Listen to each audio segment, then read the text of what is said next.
Hi, y'all. This is the Divine Journey of Self podcast, where we talk about and experience the Akashic Records, meditation, reality transurfing, channeling, and all things woo-woo and some good juju.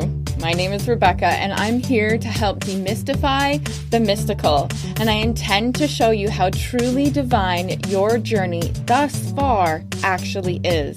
Hang out with me for a little while and see if we can't help bring clarity and simplicity to your spiritual life. All right, it is Monday, and I have decided to call these days Miracle Mondays.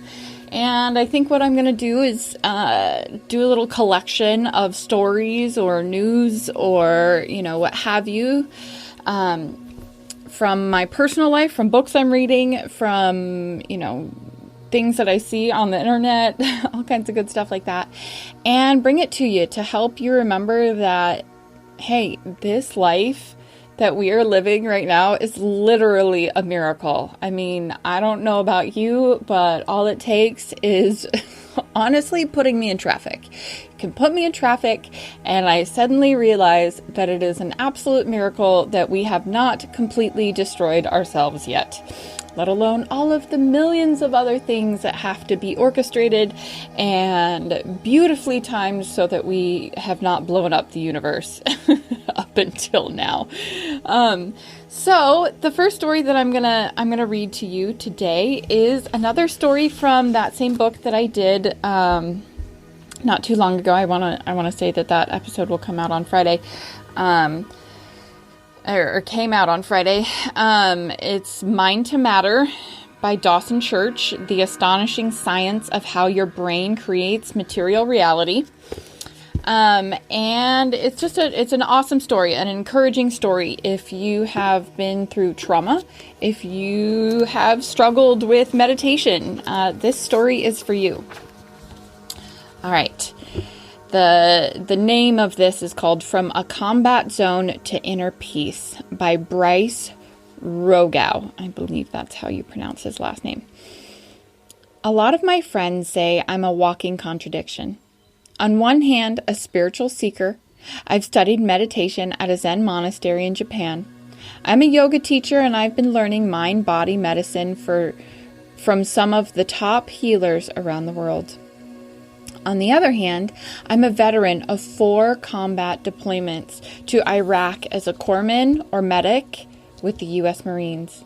After getting out of the military, I was diagnosed with PTSD, and after some time of feeling lost and hopeless, I embarked on a journey of self-discovery and healing, intent on learning the most effective techniques for cooling the fires of mental and physical distress.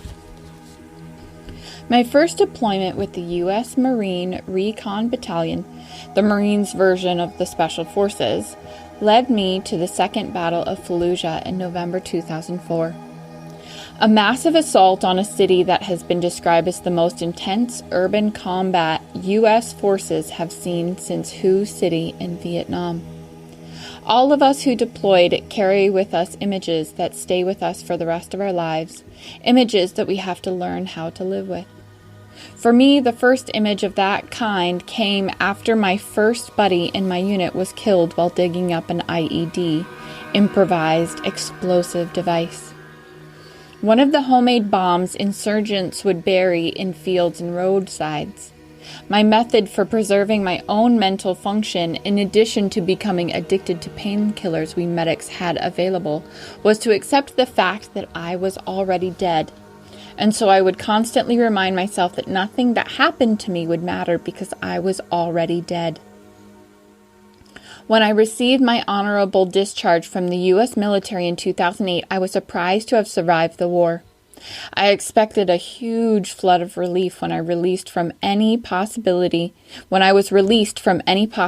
of future deployments, but that relief never came. I walked and drove around U.S. cities with the same tense fear I'd experienced in Iraq. I spent a good deal of time heavily dependent on alcohol and drugs, including drugs such as clonazepam prescribed by well-meaning psychiatrists at the VA. drugs that were extremely addictive and led to a lot of risky behavior. After getting out and realizing I needed to start helping myself, I decided that I wanted to learn meditation from an authentic Asian master. So I went to Japan to train in a traditional Zen monastery called Sogenji in the city of Okayama, Japan. Spending hours in the half lotus position reminded me of the stress positions, quote unquote, we used during enhanced air interrogations after waterboarding became forbidden. I am profoundly grateful to Shohodo Harada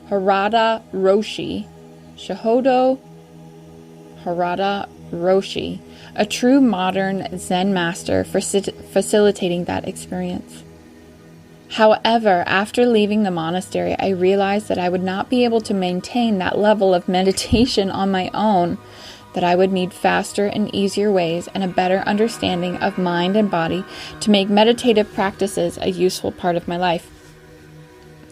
I was really amazed then to come across one day while researching on the internet a man, Dawson Church, who had already put together such a program, a meditation of meditations he calls eco-meditation.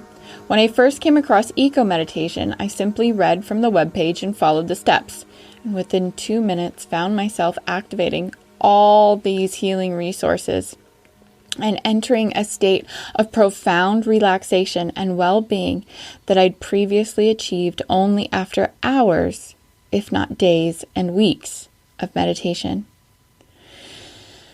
And then now this is Dawson speaking. Bryce has become a passionate advocate for the use of eco-meditation in the Department of Veterans Affairs. He believes that simple, low-cost self-help methods should be available to all veterans. Thousands of people have now followed the 7 simple steps at ecomeditation.com, myself included. This is Rebecca speaking, myself included. And now back to Dawson. And the same profound and immediate experience of peace that Bryce had. As we investigate their physical changes, we find that their cortisol drops along with their heart rate, Grossbeck et al., 2016. I'm sure they did research on it. Of course, this whole book is basically on research. Their levels of immune hormones rise, as does their happiness. Depression, anxiety, and pain drop significantly.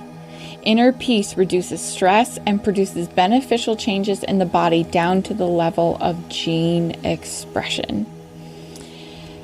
And I'm going to stop there. There's always so much more awesome information from this book. But I myself, meditation, it's an elusive beast. It is so difficult if you're somebody who has gone through trauma. It is very difficult to tame the monkey mind, right?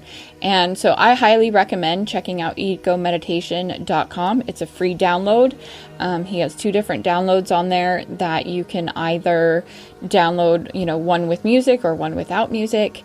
I save it to my phone. I do it while I'm riding my bicycle. I do it while I am walking in the forest or just sitting in my house. It's about 20 minutes long, and it is incredibly helpful.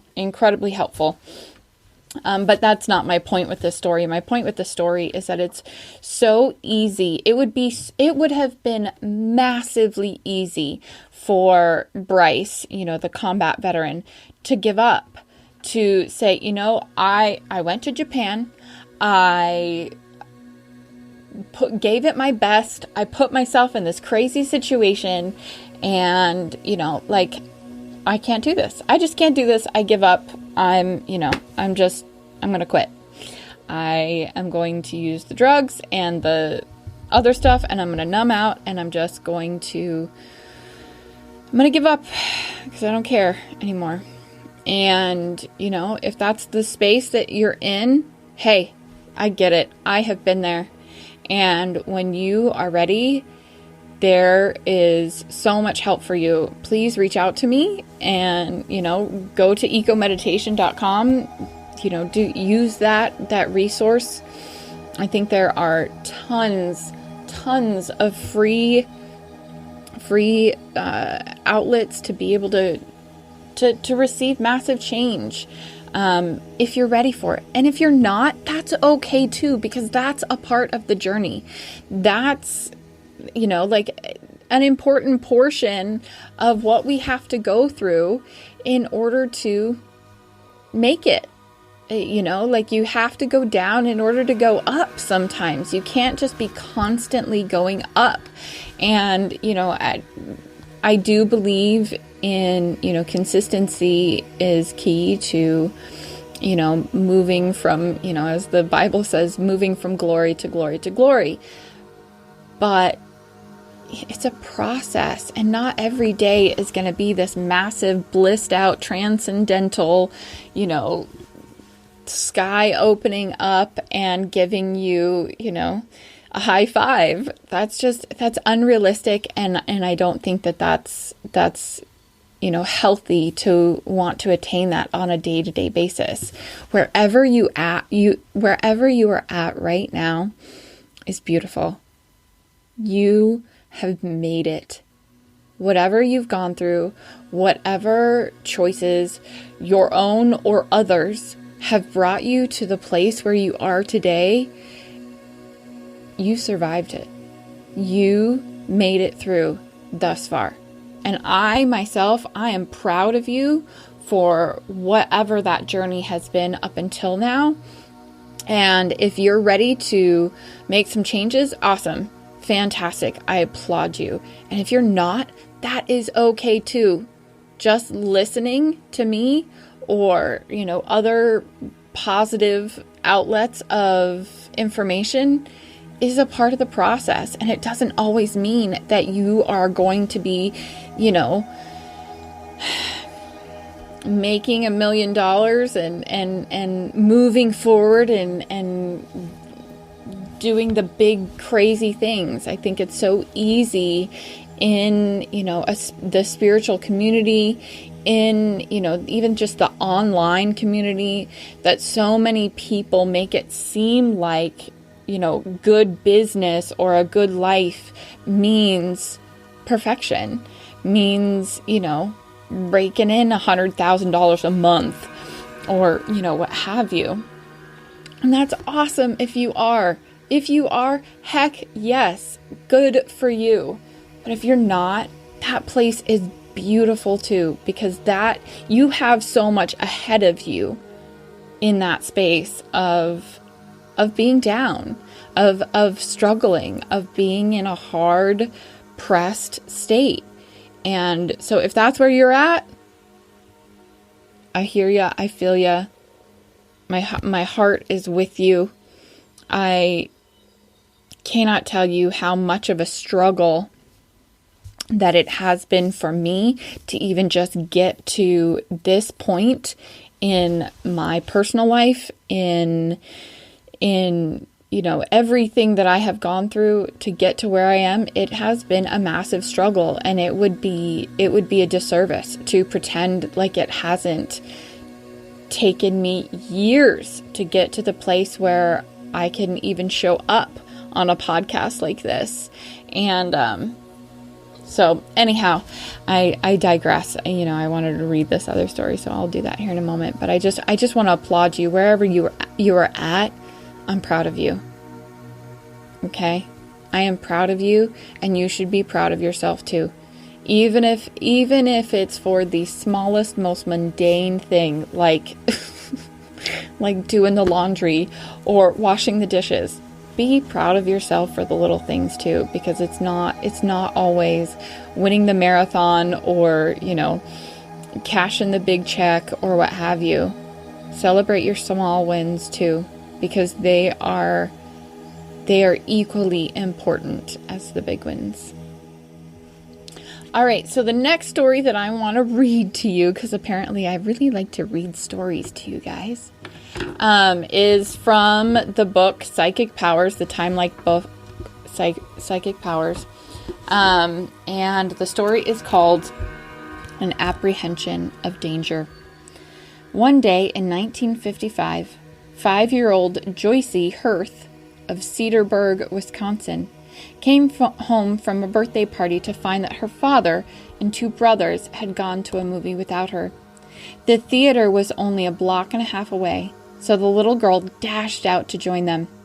Shortly after the child left, her mother, also named Joycey, was washing dishes at the kitchen sink when suddenly, inexplicably, she knew her daughter had been in an accident. Without hesitation, Mrs. Joycey Hirth ran to the telephone and dialed the theater. "My little girl was on the way to the theater," she told the woman who answered. "She has had an accident. Is she badly hurt?" "How did you know?" stammered the confused theater employee. The accident just happened." Indeed, it turned out the child, in rushing to join her father and brothers, had run out into the path of a moving car just outside the movie house. After being hit, she had bounced off a fender and landed on the pavement, but she was not badly hurt.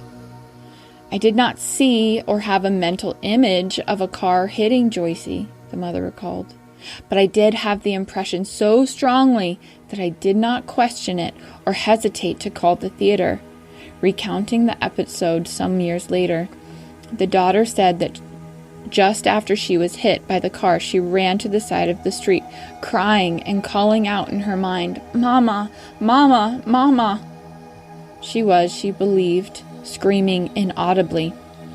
Since Miss Hirth never heard nor saw anything that could have alerted her to her daughter's mishap, parapsychologists studying the case attributed her knowledge of it to telepathy, direct mind-to-mind communication occurring without the 5 senses. And that they call it telepathy, and I think there is between mothers and children, there is this massively strong bond between these 2 people that at one point they shared a body, literally, and the child inhabits the mother. And it's very interesting because even in adoption cases you'll hear about this. So it's not necessarily just because of the physical connection between the mother and the child, but we are so much more powerful than we realize. We have so many more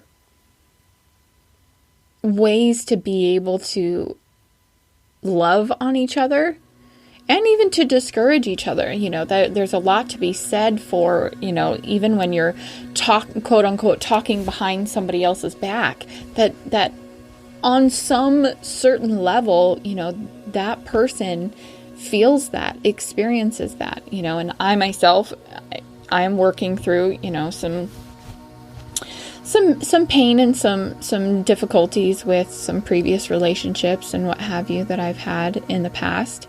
And, it essentially, people say, unforgiveness is like, drinking poison, but expecting the other person to get hurt.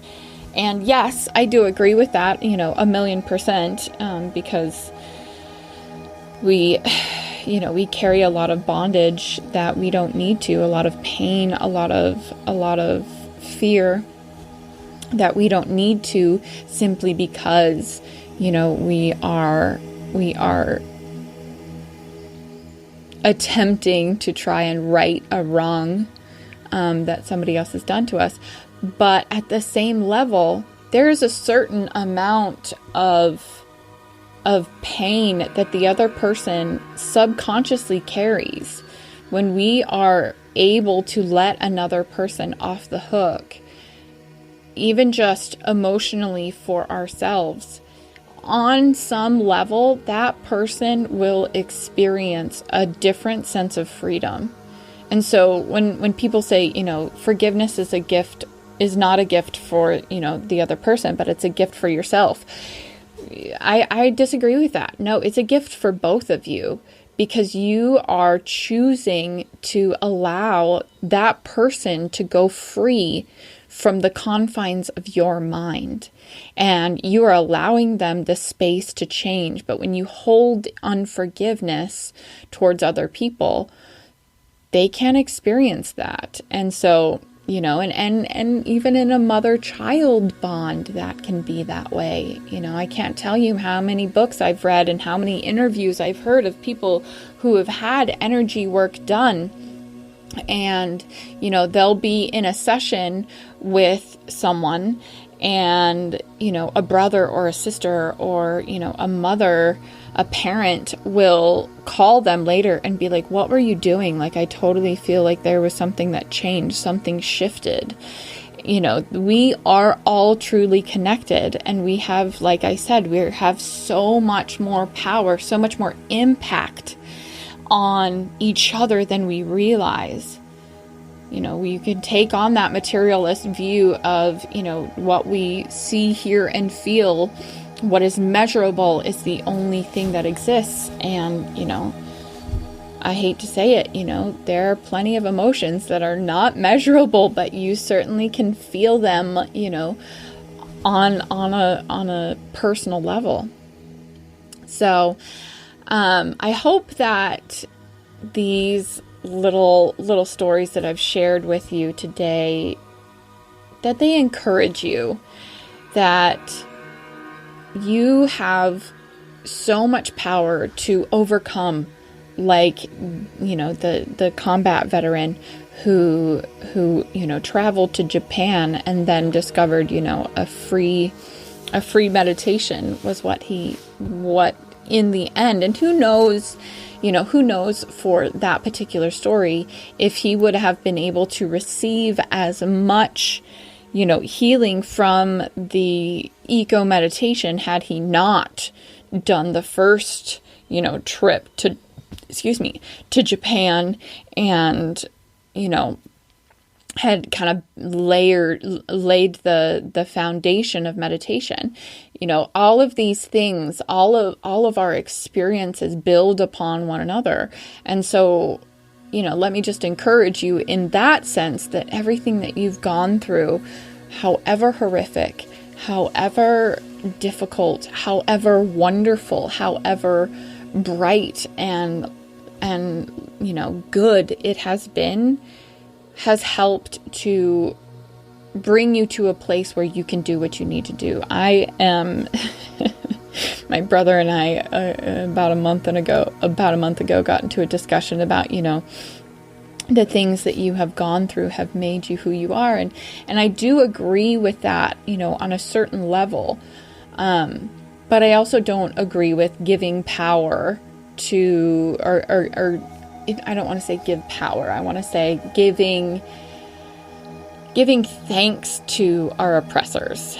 I believe that, there could have been a better way for things to happen in our lives, and we didn't necessarily have to go through the trauma that we went through because of, what our oppressors may have put us through. And that, I can be thankful to God, to, spirit, to my own divine spirit within me, for helping me to become stronger because of those situations that I went through.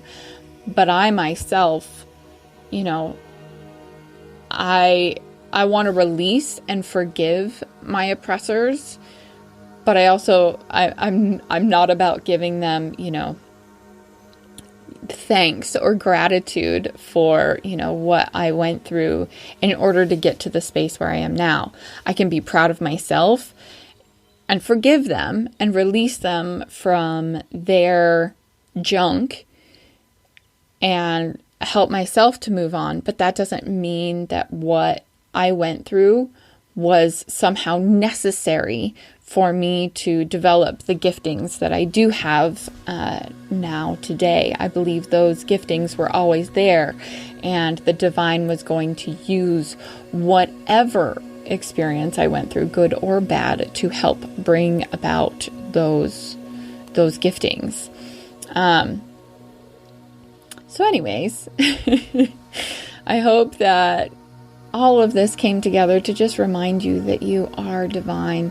Wherever you're at, whatever you're going through, good, bad, indifferent, it's going to be all right. Like I always say, you are loved. Just flow with it. Everything is going to be all right. And so if you'd like to reach out to me, if you would like to be on the podcast, if you have a positive paranormal story that you'd like to share with me, a story of quote unquote miracles, whatever it is, please feel free to reach out to me at www.divinejourneyofself.com. You can contact me through the website if you'd like to book an Akashic Records reading with me. I would love to do that. I just absolutely enjoy spending time with my clients and bringing emotional freedom and spiritual freedom to their inner life. So yeah, I'd love to get to spend some time with you. I hope you have a wonderful rest of your day. And like I said, you are loved. Just flow with it. Everything is going to be all